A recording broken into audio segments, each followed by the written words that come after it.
एक मेंढक था, वो एक छोटे से कुएं में रहता था। वो अपने कुएं को ही पूरी दुनिया समझता था। उसे लगता था कि इस दुनिया में इससे बड़ा कुछ नहीं हो सकता। एक दिन उस कुएं में एक मछली आई। मेंढक बोला, अरे तू कौन है और कहां से आई है? मछली बोली, मैं समुंदर से आई हूं। अब मेंढक, जिसने बाहर की दुनिया कभी नहीं देखी, बोले, ये समुंदर क्या होता है?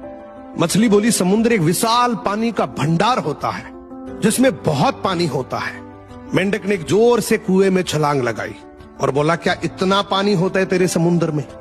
मछली बोली, समुद्र के पानी की कल्पना भी नहीं कर सकते। मेंढक ने एक और लंबी और गहरी छलांग लगाई, बोला, इससे ज्यादा तो नहीं हो सकता। मछली मुस्कुराई और बोली, मेंढक भाई, समुद्र बहुत बड़ा होता है, इतना बड़ा कि ऐसे हजारों कुएं उसमें समा जाए। वहां पानी पानी होता है, ना दीवार ना किनारा। मेंढक बोला, नहीं, तू झूठ बोल रही है, भला कुएं से भी बड़ा कुछ हो सकता है? मछली बोली, मेंढक भाई, तू एक बार मेरे साथ चलकर तो देख, अगर इससे बड़ा ना लगे तो कुआं तो है ही, वापिस कुएं में आ जाना। मछली ने उसको बहुत समझाया। आखिरकार मेंढक समझ गया। मछली अपनी पीठ पर बिठाकर उसे समुद्र में ले गई। मेंढक बोला, अरे वाह, ये तो सच में ही बहुत बड़ा है। अब मैं जितनी चाहूं उतनी लंबी छलांग लगा सकता हूं। थैंक यू मछली, तूने मुझे एक नया जीवन दिया है।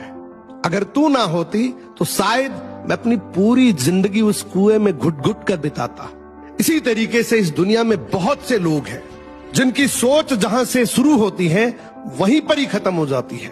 इसी कारण से 90% लोग अपना करियर बनाने के लिए नौकरी के पीछे भागते हैं, और जब उनको कोई नई अपॉर्चुनिटी के बारे में बताता है तो वो ठीक उस मेंढक की तरह जवाब देते हैं, भला सरकारी नौकरी से भी बड़ा कुछ हो सकता है।